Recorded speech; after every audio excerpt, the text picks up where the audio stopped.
Welcome back to the Stephen Cheevers Mindtrip. Thank you very much for listening. It's always appreciated.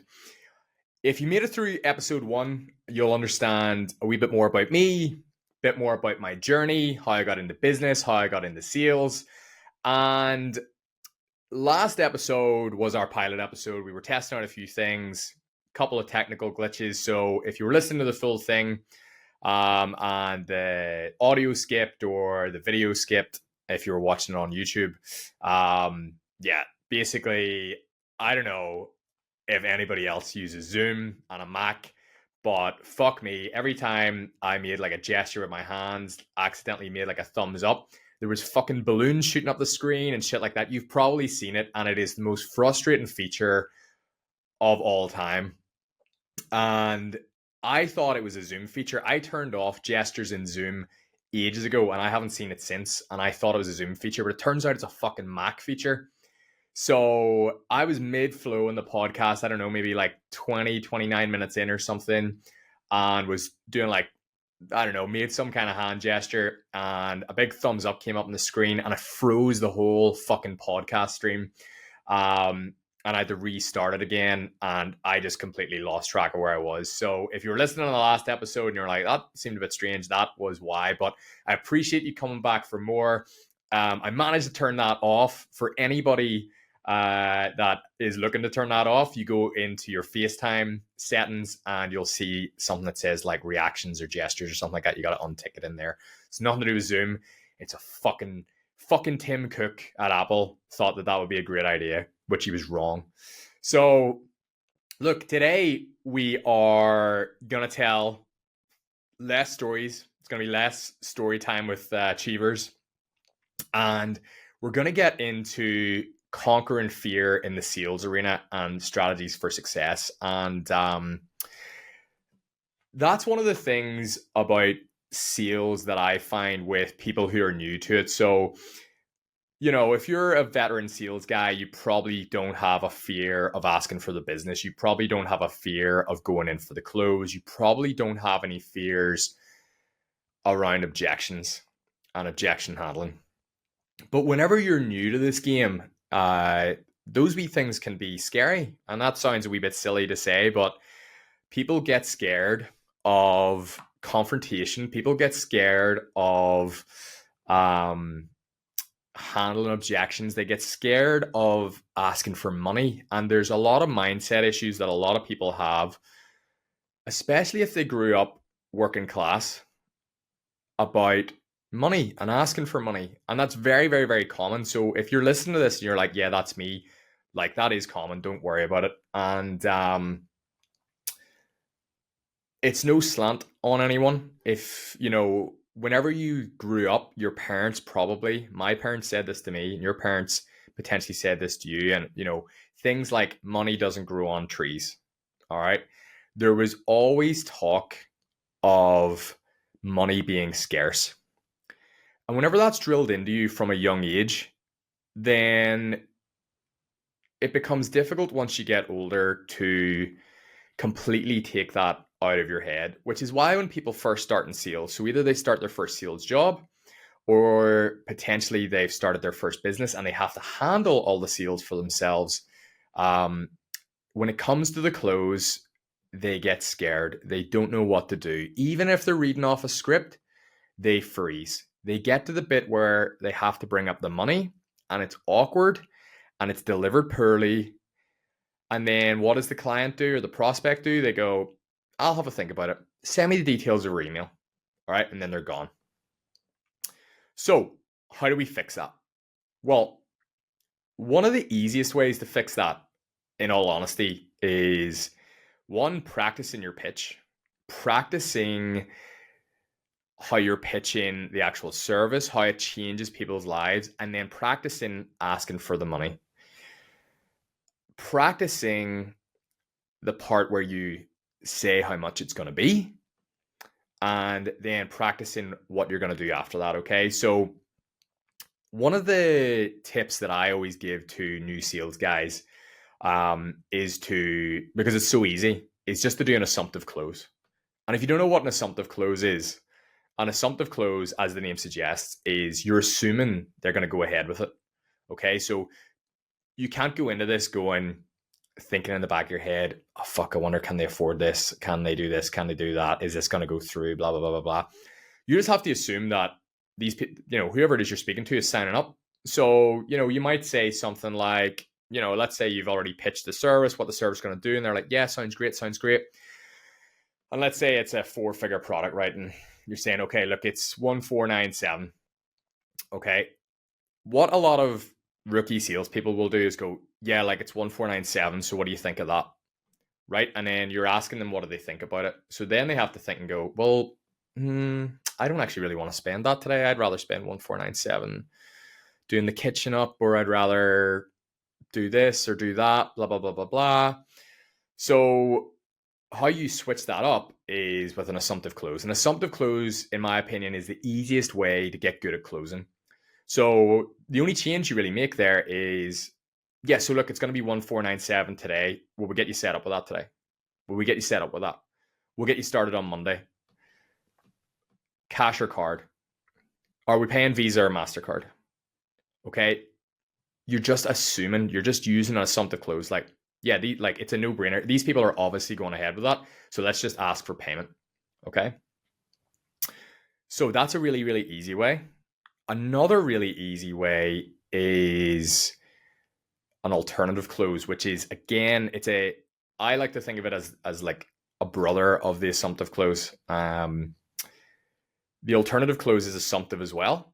And actually, I used an example of an assumptive close there when I said, Visa or MasterCard, an alternative close, because you're asking them one or the other. You're not asking them yes or no. You're asking them, which one do you want to do?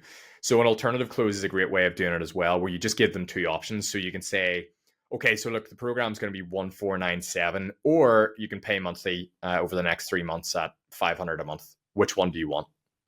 And then you stop talking. And stopping talking is super key as well. The silence after is so key, because you'll have heard this before. It's a great fucking Wolf of Wall Street line, but like, salespeople have been saying this forever. It's not fucking exclusive to that movie or Jordan Belfort or anything like that. But whoever speaks first loses. Okay, so when you make your offer and you say, do you want to pay cash or card? You stop talking and you wait for them to respond. I have, whenever I was selling cars, sat in awkward silence for what felt like a lifetime. It was probably only 30 seconds. It was probably maybe only a minute, but it felt like 5, 10, 15, like it felt like it went on forever, because that guy probably knew that rule. He was like, I know if I talk first, I lose, right? So he was trying not to talk first, but after a while, it just becomes fucking awkward for everybody involved. So, whenever you say, look, an assumptive close, an alternative close, and then you stop talking, you're the last person to speak. So it's on them to give you a response. And generally, they will give you a response pretty quickly. If you've done a really excellent job to that point, then you should get the sale. If you haven't done a great job, if you haven't went through affordability with them ahead of time, if you haven't, understood, like, can this person afford this? If you haven't went through, their goals, if you haven't went through their problems and, addressed all of those ahead of time before you're asking for the close, then, that's going to give them objections. That's going to give them pause to go, well, actually, I'd like to know a little bit more about this. Or, do you know what? I need to have a think about it. Right? Is every salesperson's worst nightmare, because nobody actually has to have a think about it. Nobody really has to have a think about it, okay? Everybody knows. Everybody knows if they can afford something. Everybody knows how much money's in their bank accounts at all times. Everybody knows if they want to do something. Everybody knows if they don't want to do something. Nobody really needs to have a think about it, okay? How many times have you maybe went to buy a car, or you went to buy anything, a new phone, whatever, and the salesperson wasn't great, and by the end of it, you just weren't all that fussed, and you went, I'm going to have a think about it. How many times did you actually go home, sit with the paperwork in front of you, and think about it? Probably zero. There's probably never been a time where you've actually sat down, looked at several things, and scratched your head and actually thought about it. thought about it with like rational and was like, oh yeah, this is rational, this is not rational, blah, blah, blah, blah, blah. This is a good investment. It's not. No, never.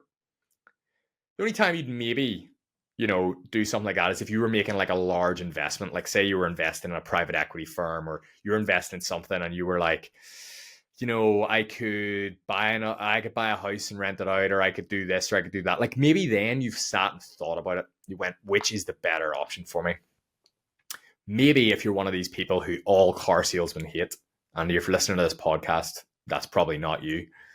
Where you've went around multiple car dealerships, you went around Audi, Mercedes, BMW, and you got your wee clipboard and you got your wee spreadsheet, and you went home and you went, oh, this car has this and this car has that, and this one's £10 cheaper, and this is blah, blah, blah, blah, blah, right? Those cunts have a think about it, right? Nobody else has a think about anything, right? They know then and there whether they want to do it. And saying I have to have a think about it just means that they don't want to do it. They don't want to do it. I would say less than 5% of people who've left a sales call with me, who've said I need to have a think about it. And there's very few people. I always ask for a decision. I'm always like, give me a decision now. Just tell me no. Because maybes are no good to anyone. Yes is obviously a deal. No means I can move on with my day and I don't have to think about you. I don't have to follow up with you. If you tell me I have to think about it, I have to follow up with you. You don't respond, I have to chase you. I have to do all these different things. Just tell me no, right? I would say less than 5% of people that come off sales calls have come back and bought, right? Now, some people have come back significantly later and bought because it just wasn't the right time for them. But nobody that says I need to have a think about it, I followed up and then 3 days later is bought. That just very rarely happens. It has happened, but very, very rarely. So you need to close people on the day. And you're never going to close people if you're afraid to actually close. You're never going to close people if you're afraid to ask for the business. And you're never going to close people if you're afraid to handle objections. People don't like confrontation. So if you don't know what to respond to somebody when they give you an objection, then, if you're fearful of that, then you're not going to be able to close that person, okay? And that's what sort of separates, that's why cream rises to the top, right? That's why you have elite salespeople and you've got very average salespeople and you've got shit salespeople who don't last long.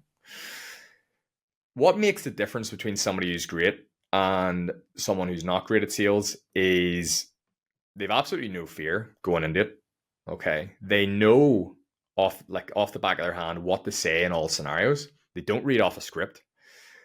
They know if somebody asks a question or gives an objection, what their immediate response is going to be. Okay, so, if somebody gives you an objection, like you can't sit and go, you need to know exactly what you're going to say next. You need to know exactly, like bang, right? Okay, he says this, I say this. He says this, I say this. He says this, I say this. Okay. Your product knowledge needs to be incredible as well. If you're selling it's easy whenever you're a founder seller, so you're selling your own stuff, but whenever you're a seller for somebody else, you're selling somebody else's product, you need to know that like the back of your hand. I hate it, and it hasn't happened anytime soon because the guy that works for me doing my sales right now is fucking incredible. But I had other sales guys, we cut the sales team way down due to performance, but recently, and we're looking for, we only work with sharks. We need sharks. We need people that are hungry, not people that are fanning about. And I hated it whenever they would come off the back of a sales call, the sale wasn't closed, and they would say, oh, here, the guy had a question about this. Can you give me the answer so I can email it over to him? And then we should be good to go.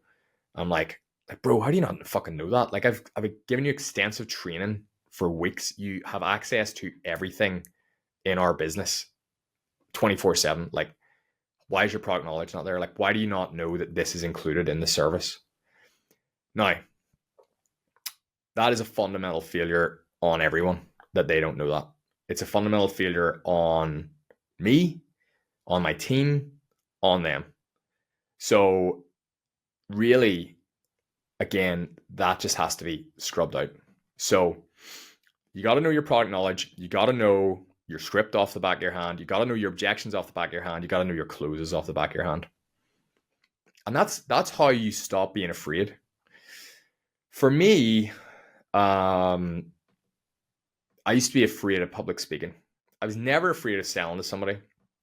I've never been afraid of selling to somebody, but I was afraid of public speaking. I was afraid of selling on stage. I used to get nervous even presenting in a small room. I used to get nervous even presenting on Zoom. Like the sweat would have ran off me. I would have been soaked through my clothes. I remember being in when I worked in Audi. I can't remember if it was every month or every week, there was like a product day where somebody would research one of the cars. They would learn everything about it and they would present it to the whole team. So the whole team's product knowledge would be great on that particular car. And I can't remember what car it was I had, whether it was A5 or whatever, but I still distinctly remember to this day, like I knew everything about that car. I'd done my presentation, I'd done my slides, I'd done all these little bits and bobs, and I was ready. And this is a room full of people who were colleagues, friends, like they weren't strangers. And I remember just shaking like a shitting dog, like sweat running off my brow, down my back, wearing a white shirt. The shirt was see-through by the end of it. And I just struggled through it.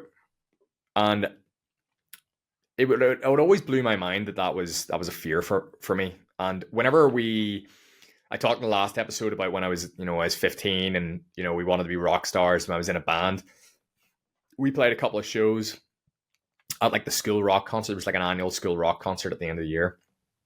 And again, like we'd rehearsed so much and like we were great. Like I honestly, like I thought we were awesome. But the thought of going in front of all of those people, probably still to this day, the biggest crowd I've ever, because it was the entire school. I've never spoken in front of a crowd that big. And since then, I don't think. But I remember still getting on stage and you wore your school uniform, and school uniform in the UK is obviously white shirt and tie. And I remember just fucking being on stage, gripping the microphone for everything that I had, shaking like this, like I was fucking holding a shake weight. And just the back of my shirt just being completely soaked. I was so nervous. The only way I could get through it was just like looking at the guitarists and being like, seeing how they were getting on, all the rest of it. And then when it would be time to sing, like they would have to, like I was frozen with fear. And like they had to give me a nod, being like, "Bro, yo, this is your fucking like entrance." I remember still to this day doing "For Whom the Bell Tolls" by Metallica, which for anybody who's heard that song, incredible song, but it has one of the longest intros ever. Like I think it's like 2 minutes before there's any words. And I wasn't playing guitar on this occasion. There was a rhythm guitarist. I was just doing the singing and holding that microphone like this, like for dear life for like 2 minutes, whilst the guitarist got into the section where the singing started, and just shitting myself the entire time. So how do you get over these fears? Simple. Practice. You'll get over the fear of asking for the business by asking for the business. You'll get over the fear of objection handling by handling loads of objections. And that's how I got over the fear of public speaking and being on stage in front of people. And now for the coach's mentorship, I present in front of clients every single week on Zoom. I present live 2 times a year on stage. If anybody asks me to do a podcast, I go on the podcast, no problem. I don't get nervous about any of that stuff anymore. And that's only been cured, I would say, in the last 2 years from I forced myself to do it. Like I remember our first live event, it was December 2022. There wasn't a lot of people in the room, maybe 20 people, something like that. Obviously, we were just starting out, and might have been 30, I don't know. And shite myself at that, just sweat running down me, just being so afraid. And that was the last time I was afraid, because I'd done that large room and I'd realized by the end of it, I was like, you know what? Like, I'm the expert here. People are here to hear my opinion. They aren't here to ridicule me. They aren't here to watch me fail. They aren't here to watch me slip up. They're here to listen to what I have to say because it's going to benefit them. And that just eradicated my fears. Now, the next event I think we did was the next one would have been our first ever Marbella event. There was more people in that room. It was like 40, 50, yeah, maybe about 50 people. And I think I was nervous for like the first 30 minutes. And then I've, again, never been nervous ever since. So that's how you overcome that. Now, if you want to go deeper into the psychological side of the money and asking for the business and things like that, I talked earlier about how your mum probably said money doesn't grow on trees when you grew up, and how people would have said things like that to you, and that injects you with a scarcity mindset. And that's a huge thing, especially in the United Kingdom. United States, probably not as much, unless you really were growing up low income. People over there, certainly in my experience, I find are, they believe in the American dream. They believe in, going out and making your fortune and everyone can be rich. It's a completely different mindset to people in the UK. And I love it. I absolutely love that about America. And that's why I want to live there long term. Everybody over there wants to see you do well. Whereas in the UK, a lot of people want to see you do badly. Everyone's always like, ooh, that sounds like a risk. Whereas in America, I find people just go, yeah, fucking go for it, man. So tackling the scarcity mindset. Now, I've done a lot of mindset work through therapy and through mental performance. And I have a mental performance coach. I gave him a shout out in the last call, Kieran O'Neill. He's a great guy. I'm going to have him on here as a guest, no doubt. And he runs an incredible business, Total Mental Performance. And we've worked together very closely for the last, not quite a year yet, but it'll be a year soon enough. And just getting out of that scarcity mindset and into a mindset about abundance, where we're focused on what can we produce next? What can we do to generate more results? Instead of worrying about, oh my God, this client might leave, this client might say no, this client might do this, we focus on, this client might say yes. How do I get more clients? How do I do this? So instead of worrying about, oh God, clients are leaving, worry about how do we get more clients? How do we just focus on getting more clients? Okay. Now, that caveat is, don't worry. Like, if you have clients leaving left, right, and center, it's not a problem for us. But if you do, then you do need to worry about that. I'm not saying don't worry, because there's obviously a retention issue there. There's an issue with the service. There's an issue with something as to why they're leaving. Okay. But in general, if you've got like one or two people leaving, right, but you have 5 coming in the door every month, like, don't be worrying about the 1 or 2 leaving, right? That's just normal churn. So you got to get yourself out of that scarcity mindset about worrying about what can go wrong all the time, and stop worrying altogether, and start focusing on what can go right. So I really want you to, if you're struggling with sales, if you're struggling with asking for the business, if you're struggling with the money aspect of it, if you're struggling with the objection handling, one, we need to practice the hell out of that stuff. 2, we have to get our mindset right around it. We can't go into it being awkward. We can't go into it being like, oh, there is a lot to be said for having extreme confidence in sales. I would say, and I'm going to go out on a limb here, I would say that 90% of sales performance can be based around confidence. If you have a sales guy, right, who's extremely confident, right, maybe he fucks up elements of the script, maybe he goes a wee bit off tangent, right, but he's so confident about how this product is going to change your life, that guy is likely to close a lot of people, compared to someone who's completely unsure of themselves. They're unsure if the product helps. They just don't sound very, you know what I mean. You've come across salespeople like it before. They're a wee bit unsure of themselves. They've got to check the catalog. They've got to do this. They've got to do that. No, well, let me check that and get back to you. And no. Right? That doesn't exude confidence. You want someone that fucking exudes confidence. They're like, yes, sir, I'm going to help you do this today, and we're going to change your life, and bang, bang, bang, bang, bang. Fuck me. I was almost sounding like Andy Elliott there, right? That is part of what he's actually very good at, in that he comes across as a serious authority figure whenever you speak to him. He comes across with extreme confidence that he can help you and he can solve your problems. And there's obviously no bullshit with him as well, right?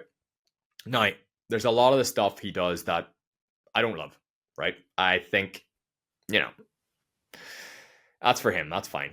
Okay. The people that, want to follow the cult of that, that's cool. That's their gig, right? That's not what I'm all about. Like, I'm not all about fucking shouting creeds and doing fucking 20 push-ups and shit like that. Like, that's just not me. I don't feel like that's necessary, but certainly it works for some people and that's cool, right? But going back to the confidence thing, right? The word con man, and I tell my clients this all the time whenever they say they're unsure about sales and things like that. If you look at like the old snake oil salesman, right?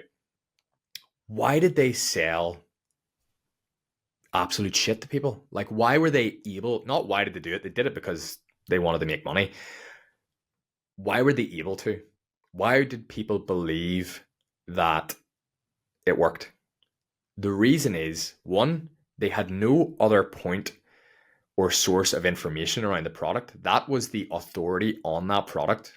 Okay. Now they were lying, but it was the only person you could go to for knowledge of that product. So they couldn't ask anybody else, right? They were the authority figure. Okay. If you're selling a program for yourself, you should be the authority figure on that. Okay. They shouldn't be able to ask somebody else and find out. You're the authority figure. Two, they had extreme confidence in the product's ability to change your life. That is why they were called con men. That's why everybody to date has been called con man, because con man stands for confidence man.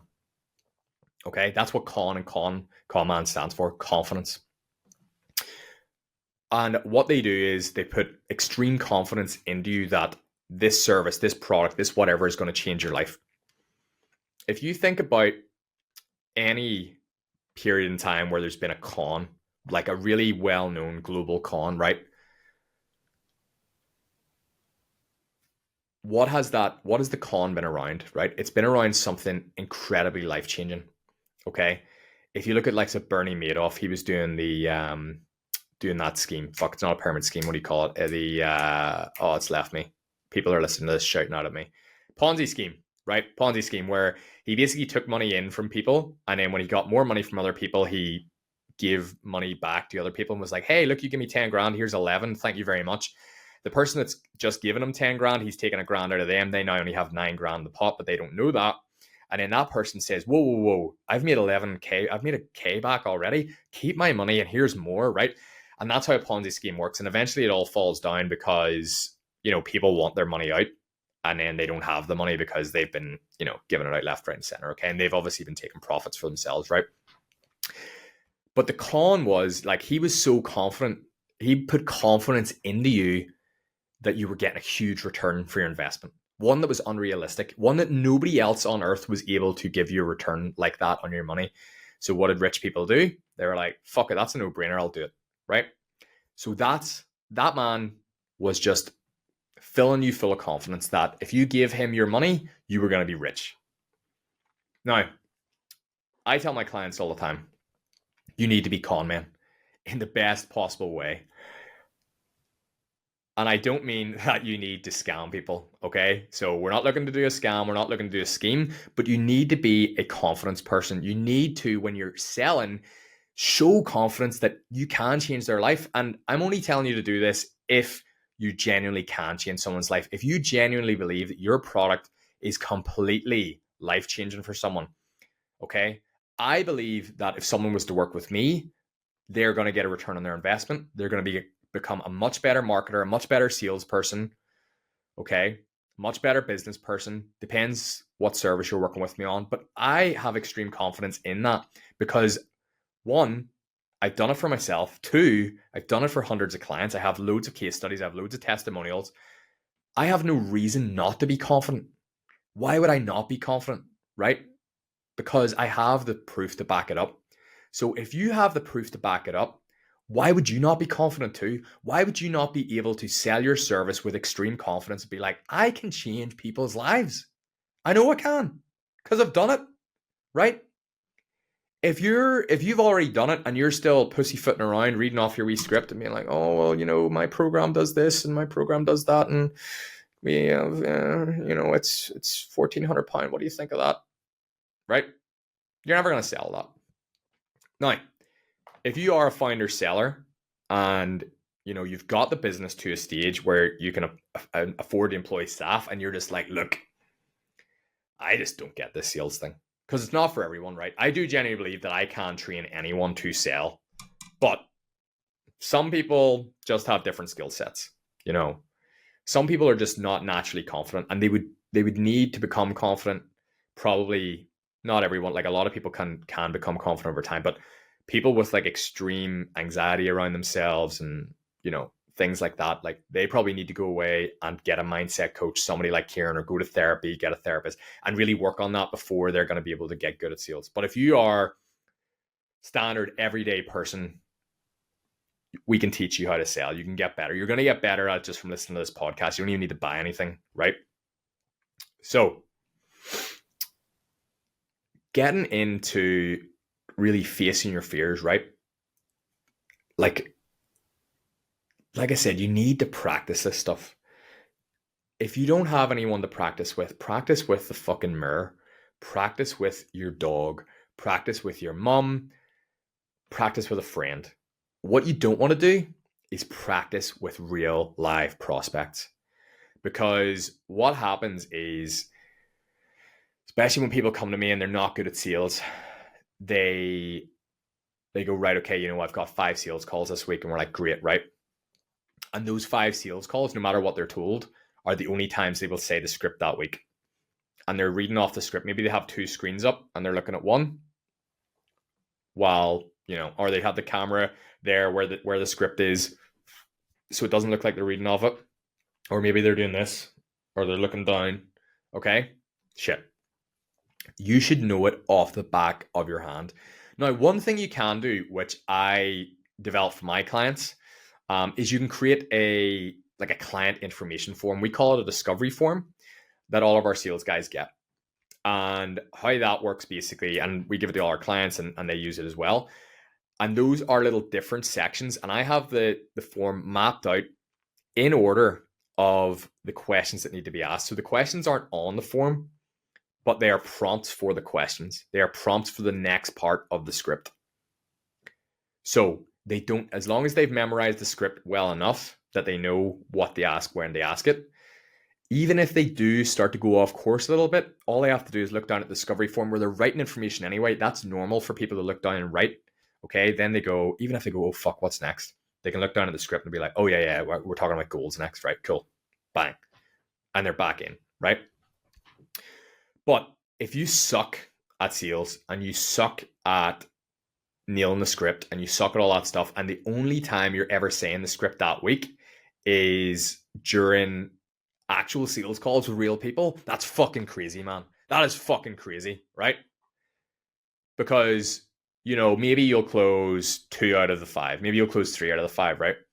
But imagine you'd sat and practiced it relentlessly, and you knew exactly what you were going to say when you were going to say it. You exuded extreme confidence. You seemed like an authority figure. You were able to nail them on every aspect of pain points, goals, all that stuff. Then, you maybe close 5 out of 5. Now, some people probably listen to this and be like, 100% close rate? No way. Right. A lot of my clients that work with me right now through the coaches mentorship program, okay, have 80 to 100% close rates. Most of them do.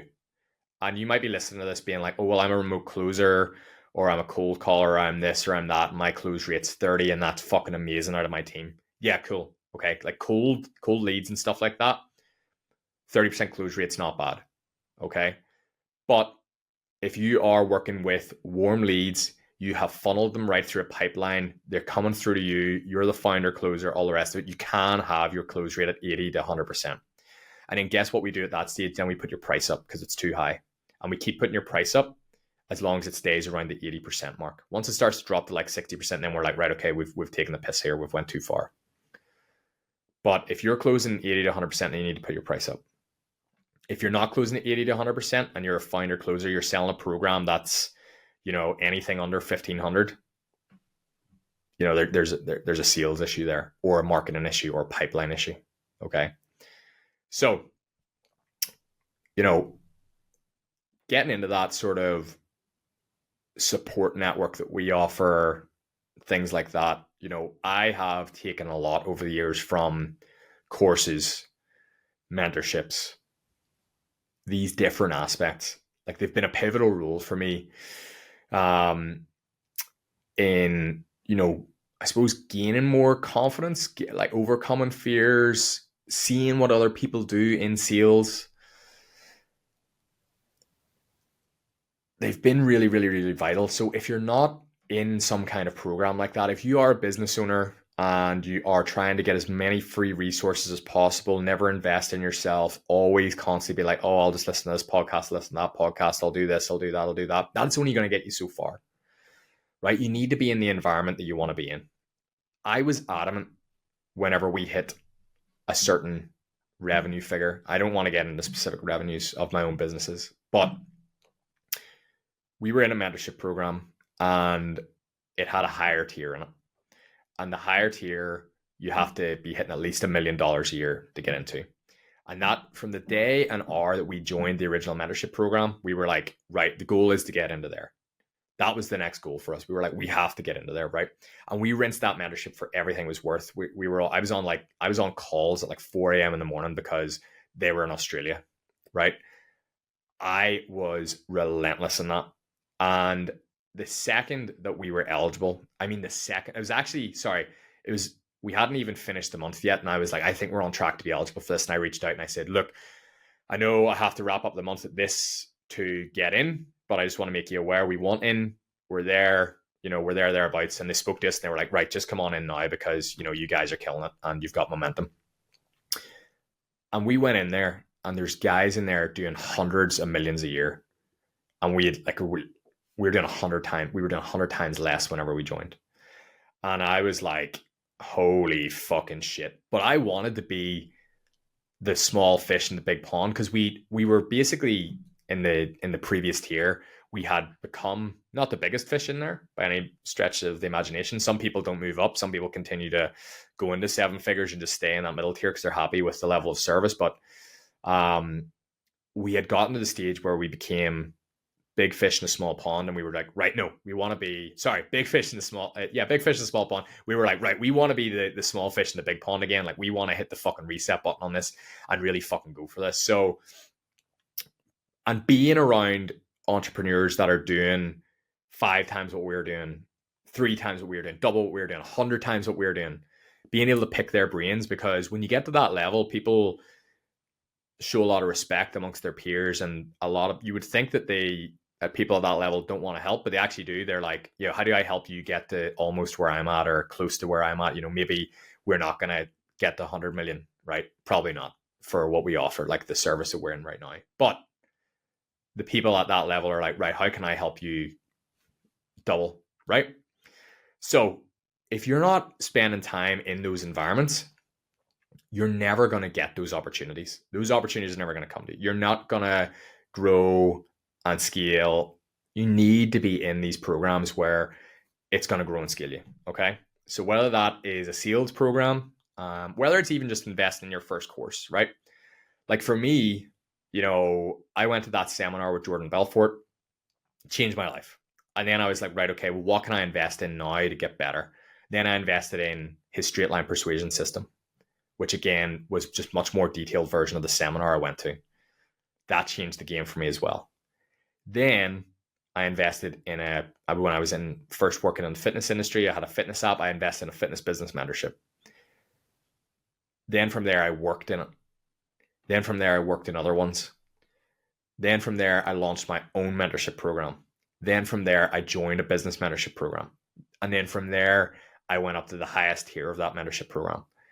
Constantly. Like, there hasn't been a period in the last 7 years where probably even longer than that, if you want to go back to the Jordan Belfort stuff, which was like when I was 21, right? So that's 11 years. So there hasn't been a period in the last 11 years where I haven't invested in myself and my business.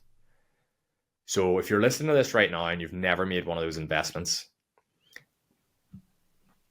what the fuck are you doing? At some point, you're going to have to. Stop putting it off.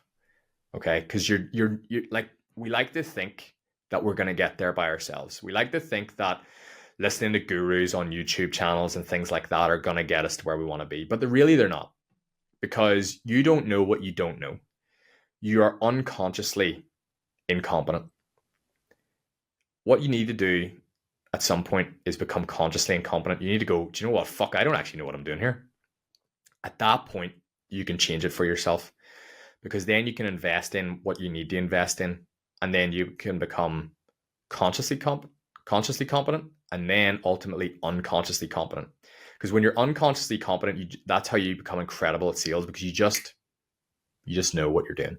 You just do stuff. You just say stuff. You just do it. There's no thinking involved. When someone gives you an objection, you just handle it. You don't have to think about it. That's unconscious competence. So if you're not in those environments, you're not in those communities, even if you have to join a free one just to get yourself started, just to dip your toe in the water, make sure you get in one. But there's a lot of communities out there. And I love what I do. I love supporting people to grow their business. I get a real high off it. I love it when people get great at sales. I absolutely fucking love it. Like when somebody messages me from our program and they're like, I fucking closed 5 out of 5 deals this week. I've made fucking 10 grand. Or somebody uses one of our marketing tactics and like there's times where people have made 25K in a day. And I'm like, fuck, like, do you know what I mean? Like that's someone's annual salary in a day.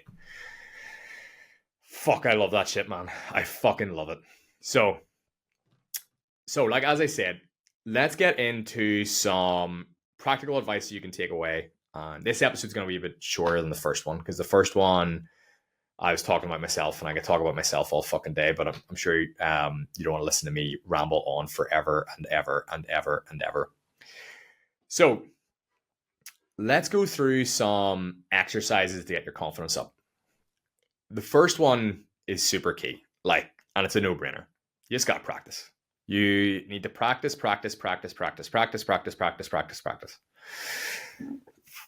Okay, whether that's practicing the mirror. And for anybody that isn't aware, I'm from Northern Ireland and there's certain words we can't say. So mirror, we say it like mirror. It sounds like a fucking I sound like I've got a fucking speech impediment. Mirror. Okay, so you know that glass shiny thing that you see a reflection in? That's what I was saying. So if you got to practice in one of those, if you've got to practice with your mom, if you got to practice with your dog, if you got to practice with your friends, if you are in a mentorship program and you're in a community, practice with other people in there. Like just message someone on Facebook or Instagram and be like, yo, bro, we're in the same mentorship program. How would you like to practice sales calls this week so we can both get better at it? Right? That's the type of stuff that you need to do. Confidence as well comes from being able to handle rejection. So, you may say to yourself that, you might not be confident. You could be confident in one aspect of your life and not confident in another. You could be incredibly confident at sales, but then when it comes to women, you're incredibly unconfident. Okay. You can't go up and speak to a girl, right? There's no reason that you can do one, but not the other, because it's the same thing. Okay. So you need to think about, what's the root cause of my lack of confidence? The root cause of your lack of confidence in sales would likely be because you either have a lack of product knowledge, you don't know the script, you're lacking something, right? You're lacking something, right? That's causing you to be unconfident. You basically don't know. You don't know the answer to something. And like I said, if you're unconsciously incompetent, you don't know what you don't know. If you're consciously incompetent, then at least you know that you don't know something. Okay. So you're like, I don't really know the fucking tire depth of this car that I'm selling, right? Okay, now I'm going to go learn it. So if somebody asks me a question about it, right, that's tire depth's never going to come up, but terrible example, but you get me, right? I don't know if you can get it in black by Christmas. Do you know what I mean? Like, knowing those types of things gives you confidence, right? So that's how you become confident in sales. So how do you become confident with speaking to the other sex or whatever it is you're into, right? So you go up to a girl, right? You generally lack confidence because, like sales, you don't know what to say to her. You're scared of rejection. Okay, so again, that's why some people can't ask for the business, because they're scared of hearing the word no. Once you've heard no over and over and over again, Once you've had loads of deals when in your early days saying no, no, no, no, no, then you get over the fear of hearing the word no. And you don't care about hearing the word no anymore. So you've no problem asking for the business. So if you go up and speak to enough girls and they say no, no, no, no, no, eventually you just go, fuck, I don't care if she says no because I've heard no 100 times, right? And then at some point, some girl is going to say yes. That's how you get good at speaking to women. And that's how you get good at sales, is hearing the word no. And that's why when I said earlier, if we go back to it, I said I don't ever want to hear, I need to have a think about it. I want to hear yes or I want to hear no. Because hearing no over and over and over again is good for you, right? If you hear, no, it's not good for you. Like hearing yes over and over and over again is good for you. But mentally, it's better to hear the no because you just then go, all right, fuck, I've heard no before, right? Whenever you first start in sales, you're going to be terrified of hearing the word no because you're likely working on commission. You're likely in need of money and you're going to be like, fuck, I really need to close this. So you're nervous and you're afraid to hear the word no, which is why you maybe ask, what do you think? Because what do you think can't lead to the word no? Okay, so psychologically, we need to get past that. And we need to get to the stage where you're happy to have the potential of hearing the word no. Because hearing the word no, you can then dive into it, overcome the objection. Okay. But if you get, I need to think about it. Obviously, you can overcome, I need to think about it, things like that. But psychologically, we just need to get used to saying the word no, so that we can get used to hearing the word yes. Okay. So practice, practice, practice, practice. You just need to practice and get better at practice. You need to get yourself in scenarios.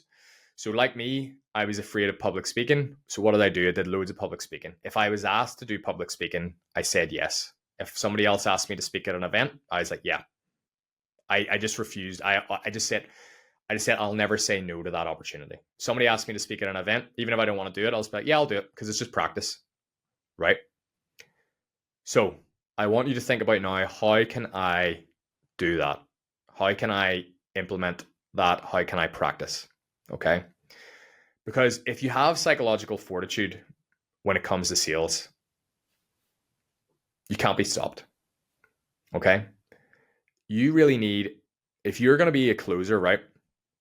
And you have back-to-back meetings all day, and the first three people say no, you can't go into the fourth absolutely depleted going, oh, fuck, he really needs to say yes, or I'm fucked. He really needs to say yes, right? Because guess what's going to happen? You're going to go in, energy's going to be zapped out of you. You're going to have no confidence. You're going to be ready to have a fight and an argument if they say no. You're going to be pissed off.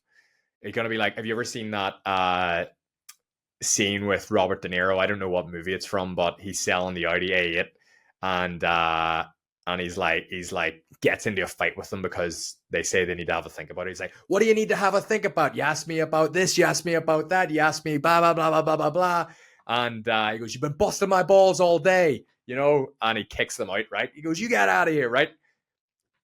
That's a frustrated salesman, right? Because he's fucking pissed off. You don't ever want to get into that. You need to hit the reset button at every single interaction. So, look, I've ran out of stuff to talk about on this subject for today. I don't want to make these too long. If they're crazy long, you're going to get bored. You're not going to listen to me anymore. So, let's just have a recap over some of that and give you some actionable tips to take away with you. Okay, so first things first, let's identify what the fear is and how we can overcome it. Is it something that we can address purely just from practicing, or is it a deep-rooted mental insecurity that we need to go away and work on? 2, practice like fuck. You need to practice your script. You need to practice your objection handles. You need to practice your closes. You need to practice all that stuff. And if you haven't got a list of closes and you haven't got a list of objection handles and things like that, that's totally cool. Go to my Instagram page or my YouTube shorts or any of my social media on there. Watch all my old content. There's a million reels and shorts on different closes, on different objection handles, all that type of stuff. Go and watch it, okay, and write them all down. Or go and research them, okay? Different closes, assumptive close, alternative close, right? Those are the only ones that you need to worry about right now. There's dozens of closes, but you don't need to worry about those right now, okay? And that's really it. Other than the practice, get used to the rejection. Get used to hearing the word no, And do not accept I need to think about it. Stop accepting that as an answer, okay? Because that is where you're losing people.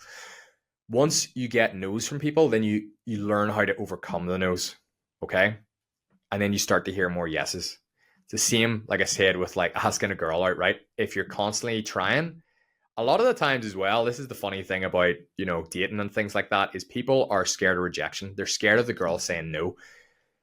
A lot of people, because of that, then don't actually approach women, which means women get approached much less, especially the good looking ones, get approached much less than we actually think that they do. So they actually are happy to be approached. Like, you think in the back, you're like, oh, this girl doesn't want to be talked to. She doesn't want to be approached. She's sitting there going like, fuck, I wish one of these guys would fucking ask me out. I'm sitting here fucking looking like this. Like, done myself up. I look incredible. I smell nice. I'm on a night out and no guy wants to talk to me because they're too scared. Right? So get used to that side of the rejection game. And that's it, folks. Anything I can help you with, hit me up on social media. And yeah, have a great week.